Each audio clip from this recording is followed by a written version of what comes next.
Hello नमस्कार, कैसे हैं आप लोग। तो इकोनॉमिक्स का हम लोग चलते हैं, 5वां चैप्टर आ गए हैं। 5वां चैप्टर में जितना भी आई होगा सारा हम लोग इसमें कवर करते हैं। तो चलिए देखते हैं टाइम ना लगाते हुए। चलिए देखिए, पूछा है भारत में सेवा क्षेत्र को सामान्यतः कितने भाग में बांटा गया है। फिर देखिए एक क्वेश्चन जो है चैप्टर फर्स्ट में भी आया था कि सेवा क्षेत्र को कितने भागों में बांटा गया है। सेवा क्षेत्र को 2 भाग में बांटा गया है, ठीक है। अगला देखेंगे, कौन सी सेवा गैर सरकारी है। सैन्य सेवा, वित्त सेवा, मॉल सेवा, रेल सेवा। इसमें जो गैर सरकारी सेवा है, देखिए सैन्य सेवा तो सरकारी है, वित्त सेवा भी सरकारी है, रेल सेवा भी क्या है, सरकारी है। ये जो मॉल है ये हमारा क्या है, गैर सरकारी है, ठीक है, गैर सरकारी। गैर सरकारी मॉल जो है वो गैर सरकारी। विकासशील देशों में कार्यशील जनसंख्या अधिकांशतः संलग्न है, ठीक है। विकासशील देश जो भी हैं उसमें अधिकांश जनसंख्या कहाँ है, कृषि क्षेत्र में, औद्योगिक क्षेत्र में, सेवा क्षेत्र में, इनमें सभी। इसमें राइट आंसर हो जाएगा कृषि क्षेत्र में। विकासशील देश अगर बोलेंगे तो कौन है, हमारा भारत है। विकसित नहीं है, ये क्या है, विकासशील। विकसित देश अमेरिका हो गया, चीन हो गया, जापान हो गया, ये सब क्या है, विकसित। हम लोग विकासशील के श्रेणी में हैं, ठीक है, तो इसलिए हम लोग विकासशील देश। अगला देखेंगे, नरेगा के अंतर्गत ग्रामीण मजदूरों को साल में कम से कम कितने दिनों तक रोजगार देने की व्यवस्था है। 100 दिन, 125 दिन, 150 दिन, 200 दिन। इसमें कम से कम नरेगा के तहत जो है 100 दिन का योगदान, 100 दिनों का रोजगार का प्रावधान था और उसी का पैसा उसके अकाउंट में आता था। जवाहर रोजगार योजना, जवाहर रोजगार योजना जो शुरू हुआ था 1988, 1989, 1990, 1991, राइट आंसर हो जाएगा 1989 में शुरू हुआ था जवाहर रोजगार योजना। अगला देखेंगे, नरेगा कार्यक्रम के नाम के साथ किस व्यक्ति का नाम जोड़ा गया है। मनमोहन सिंह, मोरारजी देसाई, मुरली मनोहर जोशी, महात्मा गांधी। तो महात्मा गांधी का नाम जोड़ा गया है, ठीक है। इसमें शुरू जो होता है मनरेगा से शुरू होता है, महात्मा गांधी रोजगार गारंटी योजना। ऊर्जा के मुख्य स्रोत कोयला, पेट्रोलियम, विद्युत, इनमें सभी। ऊर्जा का जो मुख्य स्रोत है वो सभी हो जाएगा इनमें, ठीक है। उसके बाद देखेंगे, मानव पूंजी के प्रमुख घटक कौन है। ज्ञान, कौशल, अनुभव, इनमें सभी।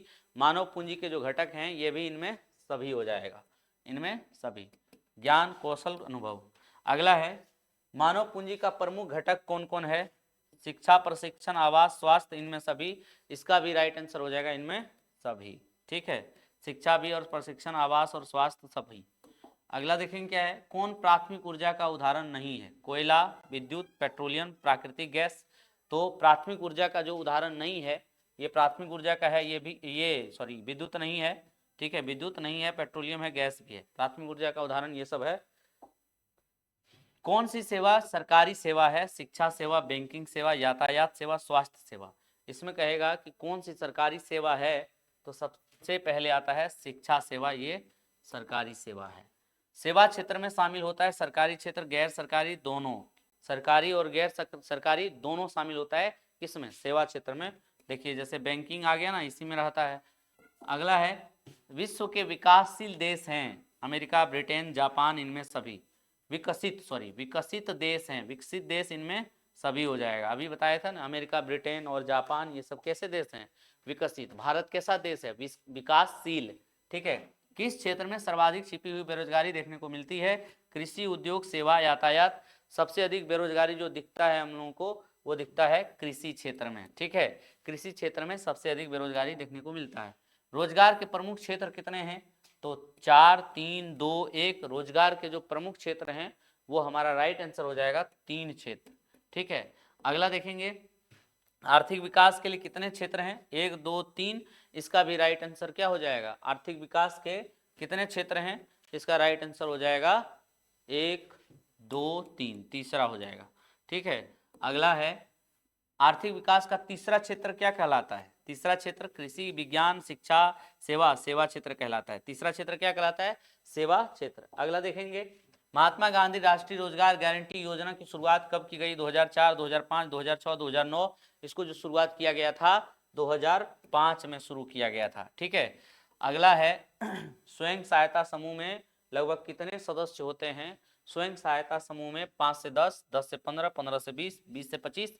इसका राइट आंसर क्या हो जाएगा, 15 से 20, ठीक है।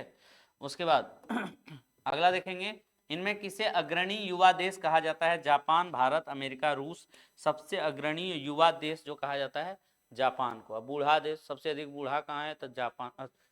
अग्रणी युवा देश भारत को कहा जाता है, सबसे अधिक बूढ़ा कहाँ पर है? जापान में। यहाँ 120 130 साल का बूढ़ा सब अभी जीवित है। ठीक है, ज्यादातर बूढ़ा यहीं पाया जाता है। ये भी चैप्टर क्या हो गया? समाप्त। अगला देखते हैं हम लोग फिर।